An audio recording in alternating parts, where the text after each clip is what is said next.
for a minute. I really thought this nigga was gonna just do it, bro. You know, Didn't know what he was gonna do. I didn't know what he was gonna do. I just thought he brought the idea of the concept album to the mainstream. He did have unique enough music that it was to a point where I thought that his next album, I could not predict how good it was going to be. Like, I thought it was going to be that good because The Cool was one of my favorite albums ever made. That and Late Registration was one of my favorite albums. So I was like, oh, like I can't even fathom what he's going to make. And now, you know, Lasers came out. I was like, okay, so that sucked. And I see why, but hopefully we're going to have something done better, you know, the next time around. Even though Lupe, he said he'd been wanting to retire from rap even when he was making The Cool. So I understand. He's probably I don't know what's caught going up in this on whole with that. system, bro. Well, I think he kind of chalked it up to he had a concept. He brought the idea of the concept album back to rap. He made it cool. The problem with it is his record label saw the return come slowly. Like it barely went gold like a year, like over a year after that. And record labels don't like that. They like to have quick returns. It's like a bad investor.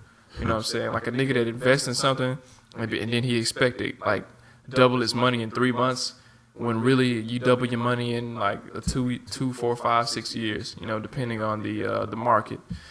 Same thing with a record label, man. A record label is like that. So Lupe Fiasco, I mean, you sign with a major record label, you have great promotion, you used to. And now you got into a position where you have like niggas writing your hooks for you and shit. Like it's terrible. You know, and I understand like Lasers was a terrible album, but you, sir, you should have came out. I don't know if you were contractually like obligated to say that, hey, this album's not bad or whatever, but I mean before Lasers came out, you were like, yeah, and then when it came out, that's your highest selling album, and you were like, oh yeah, I was with Lasers, you know, I like Lasers, you know, and like nigga, do you like this shit? Are you serious, bro? You know what I'm talking about? That one song is the only good song in it. That black song, whatever the fuck that song is called. All Black Everything. All Black Everything. That's the only good song. That is even the song that you tried to say your so-called conscious song. It was a pop song, bro. You made a fucking pop album, bro. You have a song with Trey Songz, bro. No disrespect to Trey Songz, but you got niggas crooning. No disrespect, but I intend to disrespect. I'm in a mad disrespect right now. Like, are you serious right now, bro? You disappointed your fan base so much that I got niggas say that they don't even care about your music anymore. Well, that's true. I don't care at all about his music, but that's what he created. He created a thirst, for one thing. Crazy thirst. A crazy thirst for his music. So yeah. People literally was anticipating, and then anticipation turned into nothing. Like the Jay Electronica situation, but this nigga here. It's just when you have a high anticipation, sometimes record labels expect you to do something totally different, and you want to do what you want to do, and there's the conflict right there. Speaking of, did you hear Dear Moleskine? Yeah, it was pretty whack. But at the same time, the problem with Jay Electronica is that he had created a high demand, but I think Jay Electronica has had these problems in recent years. This is something I think that plays Jay Electronica life. He's just a lazy man. Right. I don't know. I don't think it's nothing different. Even when Just Blaze was talking about, he was in the studio. He said, "Man, I got to drag Jay Electronica to the studio sometime and make him do verse. I have to keep Puff Daddy was saying I had to keep texting him to make sure I get the verse from him." Well, that kind of sounds like you're lazy. Sounds like you don't want to be in a position that you're supposed to be in. Like you're supposed to be almost damn near where Jay-Z at with your lyrical skill, but of course, if your work don't personify that, you will never be there. Wait, time out, bro. I just got this microphone right, bro. Like, I finally got good levels. Ain't that a bitch? That's cool though. Yours is fine. Yours is actually excellent. It's been excellent this whole time. But continue with your talking about Jay. Like, I'm just so disappointed in Jay Electronica. You know, with Jay Electronica, like, okay, people. You're disappointed in man. You do whatever you want to do. People. I mean, I got to the point where I no longer care. People, if you don't know who Jay Electronica is, you gotta know. Like, this nigga was a hot commodity like 2 years ago, bro. When he first came out, still dropping one tape. Nigga, one tape. I don't even think it was an official tape. I think it was a tape that a nigga just brought together, bro. You know, put it in a zip file and media fired that bitch. And it's like you got hot off that one tape, you know what I'm talking about? And now you get signed, you shoot a Dr. Pepper commercial or Sprite or whatever, and you don't do shit, bro. Like I know you spent your whole life not getting money. You signed with Rock Nation, now you doing shows and getting money. But Jay Electronica, sir, put out something. An album. Like put out something.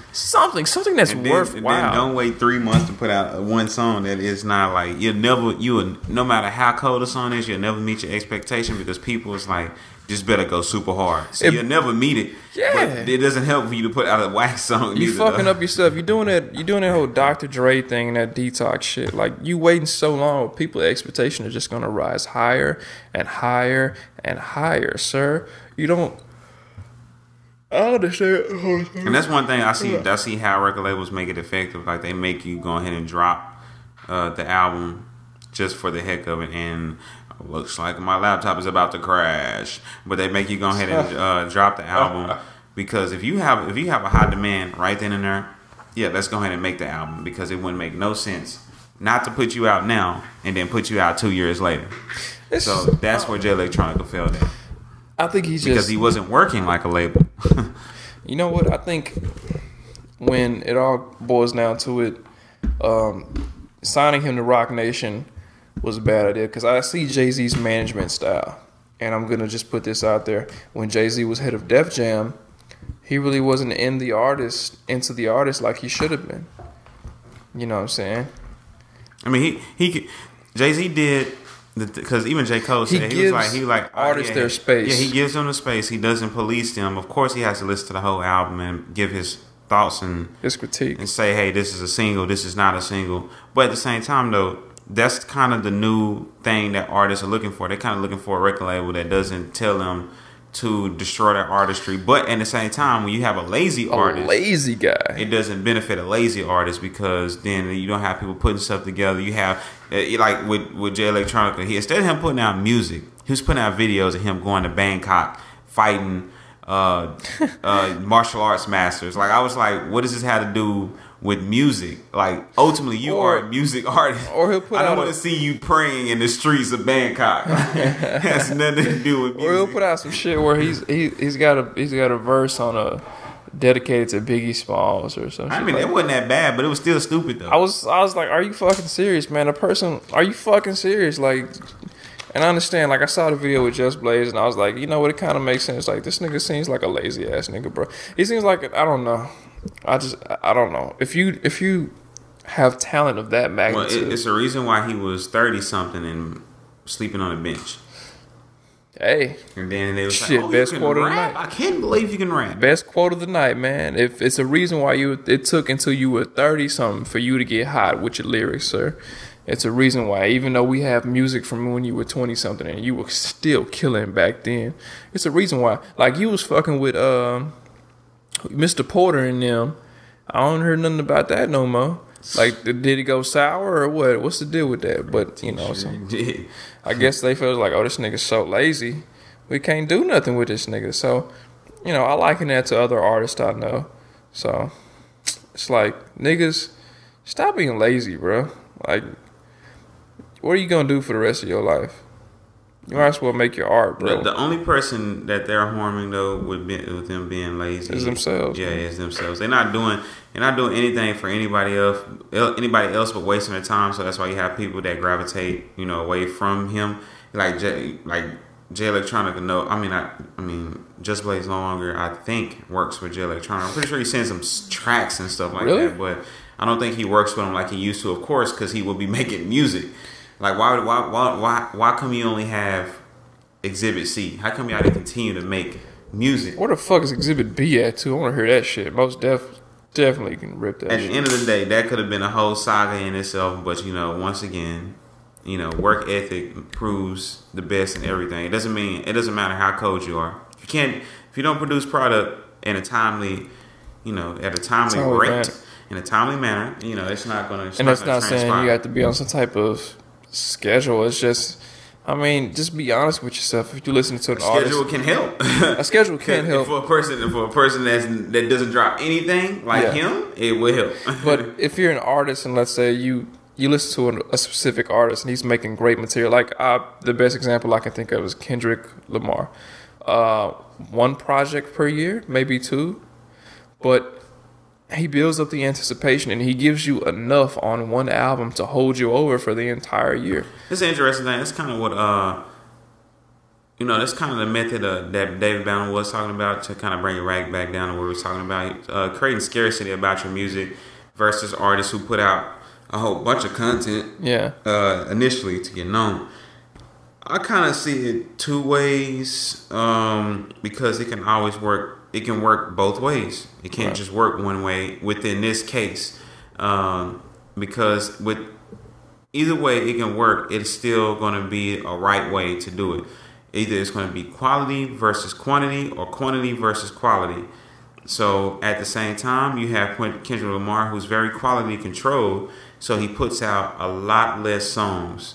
Then you have a Lil Wayne, who doesn't put out, let's say, necessarily songs, but he will go hard on every song pretty much in Lil Wayne's manner. And so he creates tons of songs to whatever he has to create them to. For the most part, and it works out for Lil Wayne that he became the best rapper to ever live. You know what I'm talking about? Within some people's mind, he is that for some odd reason, and that's just it. When you become a commodity for some people, when you become some type of fucking I don't know, fucking icon, fucking image, you uphold that image. Hey man, when Lil Wayne comes to town, you already know. Every damn person, from the barbershop to the office, you going to the Lil Wayne concert. You going to the Lil Wayne concert. Like when Drake comes to town, oh Lord, every woman I know, panties melting. That's a commercial artist though. That's what they're supposed to do. Like when not A$AP Rocky, but when A$AP Rock comes to town, underground niggas be like, yo, A$AP Rock's coming to town. I don't even know who that is, bro. Exactly, bro. See what I'm saying? Like when fucking it's like porn stars are a bigger name than that nigga, bro. Yeah, that's damn shame. Well, yeah, vanity, bro. Porn stars are bigger names than underground rap artists. When fucking that's when Mos Def comes to town. You know. Well, they can still sell out venues though. He'll sell out the venue. He'll sell out a smaller venue, like maybe the Palladium or something. For those on the Palladium in Dallas is a fairly large venue, but it's smaller than like the Reliance Stadium or of course the American Airlines Stadium, which is where most of I would definitely know any artist that I'm going to see in American Airlines Center is probably not worth going to see because I don't like commercial artists that much. But exactly, and a concert in the American Airlines Center is like it's like fucking watching a TV. Like you're not even there by the stage with them. That's why I kind of like I like trees and shit. I'm pretty sure Kendrick Lamar is performing in shit like the American Airlines Center now and stuff like that. But when I saw him at Trees, it was very cool. Oh yeah, speaking of that, I think Currency is coming down on the 25th. Oh really? You want to go check him out or what? Yep, just gotta buy the tickets and we'll be in the dough. Shit, nigga, that's in 7 days. You know what I'm talking about? I think it's like Saturday night. Yeah, so I'll take off. Cool. I ain't even taking off, nigga. I'm just gonna do whatever the fuck I want to do. Oh, you real nigga, huh? About? Forget them retail niggas, man. You got a real thoroughbred nigga right here, man. Okay, you do that, bro. I'm gonna be like, hey, thoroughbred nigga. I gotta leave early because I got a class Saturday night. I got my waffle skin brother here. He was a house nigga. I'm outside in the grass. What I'm talking about? Niggas couldn't make me pick cotton. All right, bro, you real red flag right now. I'm at timeout, bro. You know what I'm saying? You just call me waffle skin. I am highly offended right now. Anyway, let me let you know that he's really drunk because this he's looking confused. He got this mad confused, like rubbing his head and everything. Like I guess he can't take it. It's the ENJ. It's the bottom shelf that took a toll. I don't know what happened. Like, he's gonna be speaking. He's gonna be sleeping on the bottom shelf, literally, because that's what. He have his eyes open. I'm usually very very I come off as very intelligent and I have a sexy voice for the ladies, but right now I got my ENJ voice.